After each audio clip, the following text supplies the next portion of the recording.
चीन के धोखे से खुले श्रीलंका की नींद, देश में फूटा चीन के खिलाफ गुस्सा, भारत को बताने लगे आखिरी उम्मीद, मोदी ने आखिरी ओवर में बदल डाला पासा।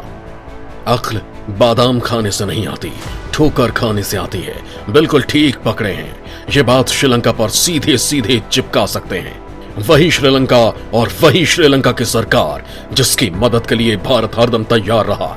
राजीव गांधी ने तो लेटे से दुश्मनी लेकर अपनी जान तक गंवा दी, लेकिन भारत ने श्रीलंका की मेन स्ट्रीम सरकार की तन मन और धन से सहायता की। लेकिन बात जब इस मुल्क की आई तो वो भारत को छोड़कर चीन की गोद में जा बैठा। लेकिन जब पता चला कि चीन है, वो भारत नहीं है, भारत दोस्त था और चीन दोस्ती के भेष में शैतान। और जब इसी शैतानी ड्रैगन ने श्रीलंका की जमीन पर आग उगलनी शुरू की तो श्रीलंका की सरकार के तोते उड़ गए। कर्ज का जाल अखंड आ चुका था, बस श्रीलंका के समंदर में डूबना भर बचा था। तभी मोदी ने हाथ बढ़ाया और अब वो श्रीलंका दिवालिया होने से बच गया।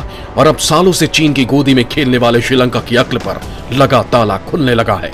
श्रीलंका के अंदर पहली बार चीन के खिलाफ विरोध भरी आवाजें उठनी शुरू हो गई हैं। हम्बनटोटा बंदरगाह चीन के हाथों गिरवी रखने के बाद भी चीन की कम्युनिस्ट पार्टी के झांसे में फंसे श्रीलंका के नेताओं को लगता है कि पहली बार समझ आ रहा है कि ड्रैगन ने उसे कितने खतरनाक तरीके से जकड़ रखा है। श्रीलंका के सत्ता पर कई सालों से सवार राजपक्षे भाइयों ने देश का मूड चीन के रंग में इस कदर रंग डाला कि ड्रैगन के खिलाफ कम ही बार आवाज श्रीलंका में सुनाई दी। लेकिन अब तक श्रीलंका दिवालियेपन के कगार पर खड़ा है और चीन ने श्रीलंका को जब किसी भी तरह की रियायत देने से इनकार कर दिया, तब श्रीलंकन नेताओं को असली दोस्त और दुश्मनी का पता चला। ड्रैगन के कर्ज जाल में फंसे तो लगाई गुहार, लेकिन चीन ने लोन में राहत से कर डाला इनकार। अब सांसदों की जिनपिंग को खरी खरी। श्रीलंका के वरिष्ठ सांसद डॉक्टर विजयदास राजपक्षे ने चीन पर श्रीलंका पर लगातार आर्थिक हमले करने, देश में भ्रष्टाचार बढ़ाने और श्रीलंका को कर्ज के जाल में फंसाने का आरोप लगाया है। विजयदास राजपक्षे श्रीलंका के प्रमुख नेताओं में से एक हैं और उनका चीन के खिलाफ बोलना जैसा ही है, मतलब ठीक से कहें तो श्रीलंका में चीन की काली नीयत का पता चलने जैसा है। दोस्तों, श्रीलंका के बाकी नेता भी खुलेआम चीन को गालियां और मोदी को धन्यवाद दे रहे हैं। इन सभी के मुताबिक चीनी राष्ट्रपति जिनपिंग ने जिस तरह से पारस्परिक सहयोग बढ़ाने के नाम पर श्रीलंका को कर्ज के दलदल में धकेल दिया है, वो पीठ में खंजर घोंपने जैसा ही है।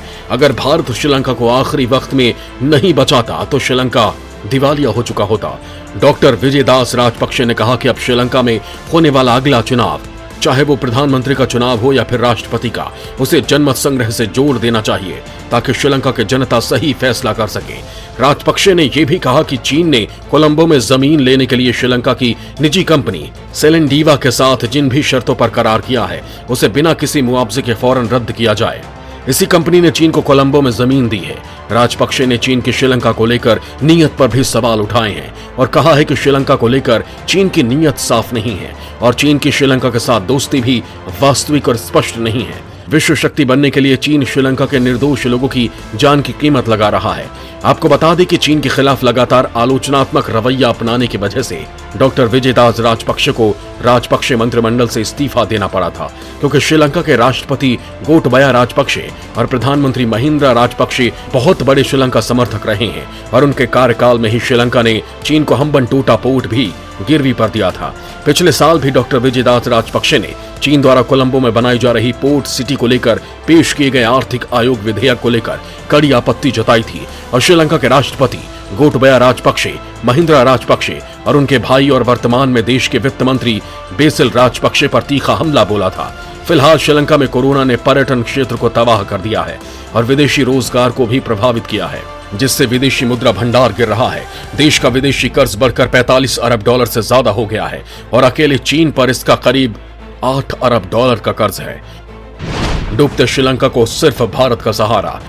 श्रीलंका के उच्चायुक्त ने जताया मोदी का आभार।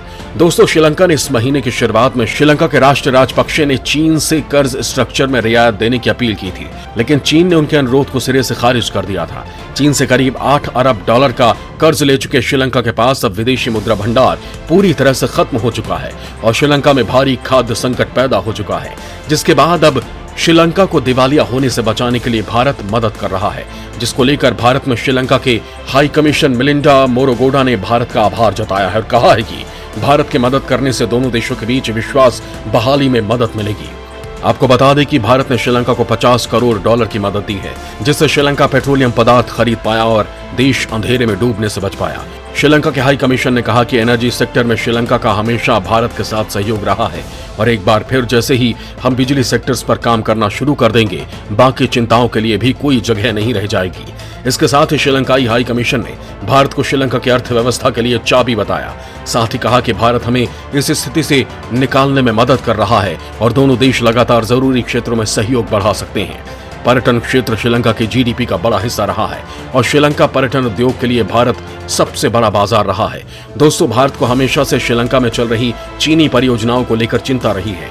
पिछले साल ही श्रीलंका ने भारत और जापान की मदद से बनने वाले कोलंबो बंदरगाह के ईस्ट कंटेनर टर्मिनल विकसित करने का करार रद्द कर दिया था, जबकि चीन की परियोजनाएं काफी तेजी से चल रही हैं। अब श्रीलंका संकट से निपटने में सहायता के लिए भारत की ओर रुख कर रहा है, जिसके बाद चीजें ठीक होती दिख रही हैं। द्विपक्षीय ऊर्जा सुरक्षा के लिए महत्वपूर्ण माने जाने वाले त्रिंकोमाली टैंक फार्म को विकसित करने के लिए प्रस्तावित समझौते को श्रीलंका ने इस महीने की शुरुआत में मंजूरी दी थी। श्रीलंका में भारत के निर्माण कार्यों पर उच्चायुक्त मिलिंडा ने कहा कि अगले महीने कोलंबो बंदरगाह के पश्चिमी कंटेनर टर्मिनल पर भी काम शुरू होने की उम्मीद है, जिसे अडानी ग्रुप विकसित कर रहा है।